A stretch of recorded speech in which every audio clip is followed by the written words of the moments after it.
L'automobile est devenu notre principal allié dans tous nos déplacements. Pratique, rapide, disponible à n'importe quelle heure, symbole de liberté, de réussite sociale.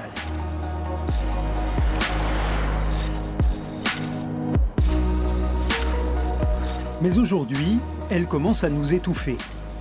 Les nuisances qu'elle provoque remettent en cause le modèle du tout automobile. Le secteur des transports, ça reste le premier secteur émetteur de gaz à effet de serre. La voiture, c'est près de la moitié de ses émissions. Si on veut réduire ces émissions, limiter le réchauffement climatique, il faudra forcément moins de voitures. Il faut savoir que ces dernières années, les voitures, elles ont grossi.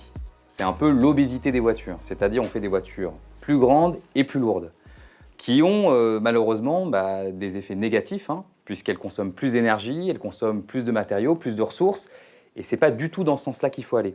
La voiture, c'est près de 8 déplacements sur 10 encore aujourd'hui. C'est simple, on monte dans sa voiture et puis on file à son lieu de destination sans se poser de questions. Et cette voiture-là, elle a plusieurs problèmes, plusieurs enjeux en tout cas environnementaux. On l'a montré sur l'empreinte carbone, des enjeux de pollution de l'air, des enjeux de nuisances sonores. Le coût du bruit, on ne s'en rend pas compte, mais ça a quand même des coûts importants pour la société, près de 147 milliards d'euros, dont 2/3 sont imputables au transport. Mais elle a aussi des enjeux sur la santé publique. Et donc ça se voit notamment, nos enfants ont des modes de vie extrêmement sédentaires et ça se traduit par une hausse de l'obésité, par des maladies cardiovasculaires.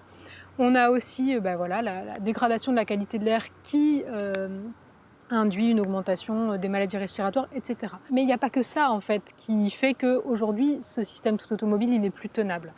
Il y a des enjeux sociaux.